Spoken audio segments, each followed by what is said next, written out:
Hi, I'm Roman, back again to read another Genshin Impact character's story entries, and today we're gonna be covering the newest currently playable Archon in the game, the Raiden Shogun, Raiden A. Born on June 26th, ruling over Inazuma City, possessing the Gnosis and the constellation Imperatrix Umbrosa, described as Her Excellency, the Almighty Narukami Ogosho, who promised the people of Inazuma an unchanging eternity. Character details. Since the dawn of life, humankind has always borne an intense yearning for and curiosity about the world. This is the anchor point of their cognition, and is the foundation of all reason. The world of the people of Inazuma is also thus. There, thunder, lightning, wind, and rain were primordial facts of life, as well as light and the sea, and the Raiden Shogun. Babes nestling in their mother's arms hear tales of the Shogun's slaying of many gods and conquering of other races. When young men and women roam the islands, they see the gorge split asunder by a blade of lightning and the pale, still-standing bones of the giant snake. Soldiers take to the battlefield with glory to the Shogun and her everlasting reign upon their lips. The people work in contentment and peace, knowing that the Shogun and her loyal Tri-Commission are there. The name of the Raiden Shogun has long shaken off the shackles of mere life, becoming the eternal traditional belief of Inazuma.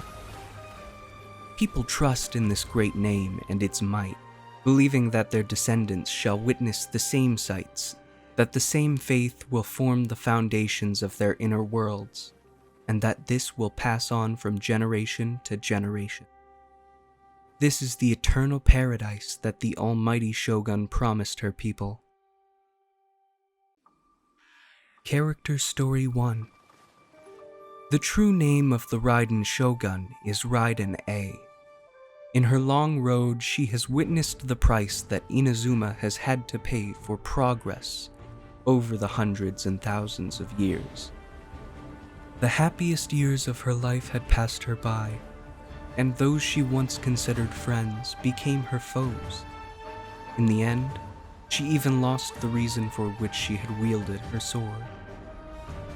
Where there is progress, there must be loss.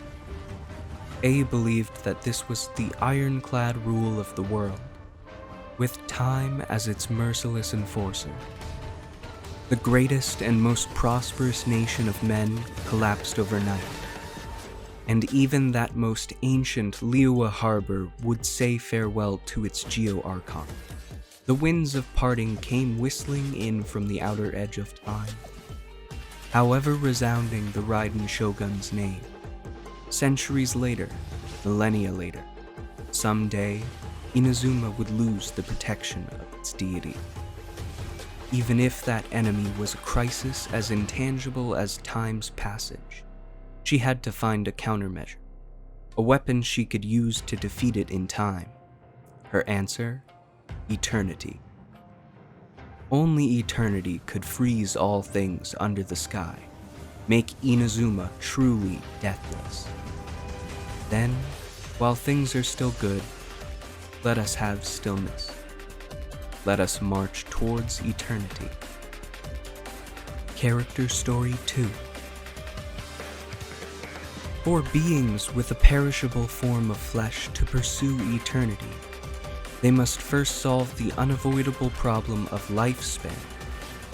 This limited time troubled A greatly, until one day, when a mysterious technique came before her eyes as if by a stroke of fate. Using such techniques, one could create intricate puppets indistinguishable from true life. In theory, this puppet could perfectly imitate everything about A. It could surpass the limits of her lifespan and defend Inazuma forever. Yet, How could creating a copy of an Archon be a simple affair? A conducted countless experiments to this effect, discarded a great many failed products, and spent an unimaginable amount of time and resources. But at last, by her dogged pursuit and warrior's spirit, she was able to create a flawless puppet.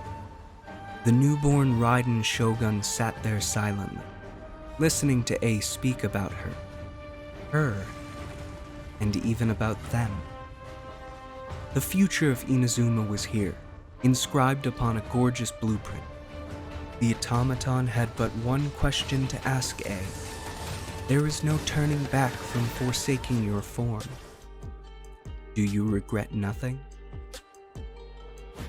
Your existence is my answer. Then, A transferred her consciousness into her blade, and thus was born the Plane of Euthymia. Character Story 3. Before Raiden A became the Shogun, she was a samurai responsible for seeing that the previous Shogun's orders were carried out. The previous Electro Archon, Raiden Makoto, was no great fighter, and the things A had charge over were mostly matters of warfare and slaughter. However, A also had moments of repose away from battle, sitting with her friends under the sakura trees and playing karuta. Due to her character, A was always the most wooden player. She was never the final victor, nor did she ever have a taste of the prizes that the Kitsune Saigu reserved for the winners. Thus, she poured the effort that she put into swordsmanship into karuta practice, often pestering Makoto or Mikoshi Chiyo to karuta matches, or spending much time by moonlight reading the poetry inscribed on the cards out loud. At last, the day came that under the sakura trees, A would defeat opponent after opponent. Even the mighty Tengu would be felled after a hard-fought battle, and thus she was crowned the champion. A let out a victorious whoop at her victory, only to be greeted by the sounds of her friends' laughter. Only then did she realize that she had lost her usual composure entirely, before snapping both arms back down and reverting to her usual cool facade. Of course, her friends did not intend to make sport of her. Indeed, they understood her character and the manner in which she had worked ever so hard to come out on top. As for the Kitsune Saigu, oh, how amused she looked as she presented A with some pastry. I said it was a reward, yes, but it was simply some handmade cakes of mine. I didn't think you would be so concerned about it, A. Well then, enjoy the spoils of your victory to your heart's content. A was hardly one to be greedy for snacks. But as a samurai, she firmly believed that what she lost must be reclaimed. These pastries were more akin to a vindication of her desire to win. But it was not long before that cool demeanor of hers broke into a smile again. The cakes were lovely, just like the taste of victory. As for her clumsy attempts to hide that smile, one could only say that it was an entertaining sight all around for her friend.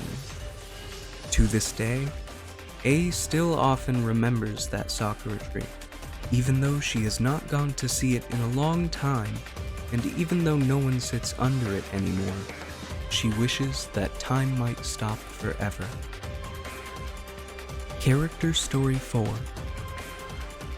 A still remembers the way in which Makoto greatly loved the scenery of Inazuma, its cuisine, and the stories of its people, and how she loved telling A all about it.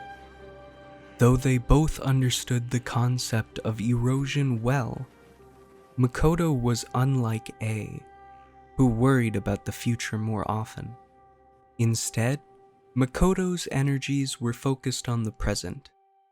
It is precisely because we know that this scene is but a fleeting shadow that we should enjoy it all the more. Then, A could only smile wryly, realizing that she, the Kagemusha, was even more old-fashioned than the real Raiden Shogun. She thought to herself that she must learn to be more leisurely, just like Makoto. Yet the times changed all too quickly, all but catching A off guard. Before she knew it, her hands already held the blade that the dying Raiden Makoto had passed on to her. This day, the Kagemusha was now the true Raiden Shogun, and it was on this day that A truly felt the agony of erosion. As time marched forward inexorably, even this blade, this Sakura, all life on Inazuma would fade before her eyes. This was the foundation of Inazuma, and it was the thing that the Raiden Shogun must defend. If you look at it this way, thinking ahead is not meaningless, nor is it vain arrogance. Having resolved herself, her life exceeded its mortal shell, and eternity descended upon the mortal plane. Character Story 5. One night, Raiden A entered a beautiful dreamscape while meditating. Here, there was nothing left between heaven and earth but her and a her that was akin to looking into a mirror. The automaton's voice flowed into her ears like a sigh. The eternity you resolved to establish in your heart has been shaken by the countless wishes of the people. Thus, you have become my enemy. Back when she was creating the puppet, A had considered all the hidden risks involved. She believed that anything was possible, including the worst-case scenario, in which she too would someday become a threat to eternity. But she had to press on. She had to reach eternity. This, she would not permit to be stayed by any outside force. The puppet's words were something that she had asked herself long ago. You believe that you are more firmly convicted now than you were yesterday, and that is why you are presently correct. Is that so? Do you presently have some new ideas, or have you too fallen victim to inexorable erosion? Their faces were the same, but they spoke of different ideals. The battle with herself, with her past, would come someday, but it was not this day. A knew well that she was not ready.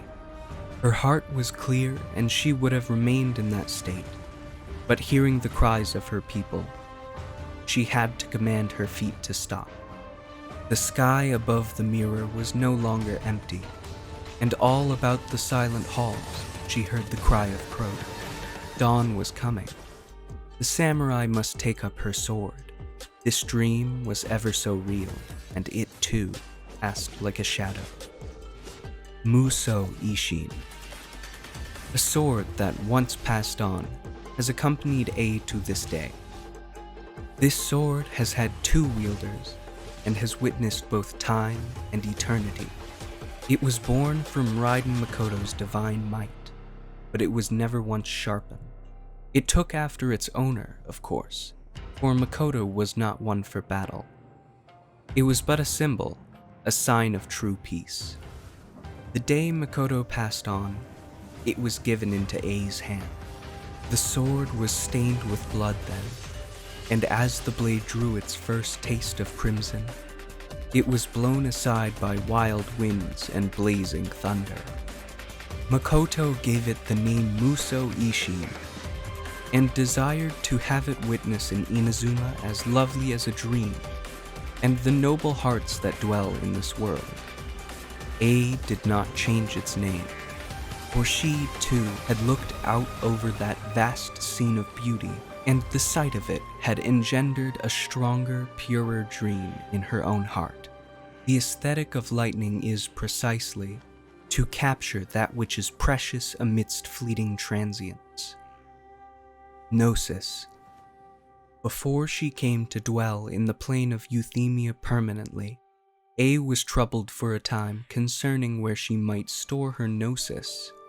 She no longer had any need of it, but such an important item could not simply be placed anywhere. She had initially intended to have it modified into an energy supply device, but no matter what she did, her techniques had no effect on the Gnosis at all. And that was when she thought of someone. The cunning and clever Yae Miko. She was not precisely someone to be trusted, but she was in many ways also A's best choice. Upon hearing this request, Miko could not help but joke. "Aren't you afraid that I might just sell this off? You understand the value of a Gnosis. Even if you sold it, I trust that you would have exchanged it for something of equal value, and that is no easy price to pay." With someone of Yae Miko's character, it would be no surprise if she ever sold the Gnosis, yes, but she would not allow herself to lose out in any such exchange. Such, then, was the tacit agreement between the two old friends. Yae Miko understood A's intent and took the precious Gnosis with a smile. "Well, this is your idea, not mine. Don't end up regretting this now." All right, that's another one down. I hope you enjoyed. I'm sorry my voice is sort of starting to go now. But regardless, if you did enjoy, please leave a like. And like always, I am planning to go through every character's lore eventually, but I don't have any specific order in mind, so if you'd like to suggest a character that I should get to sooner than later, I'm perfectly happy to take that into account. Anyway, I hope you liked what you heard, and have a great rest of your day. I'll see you again soon.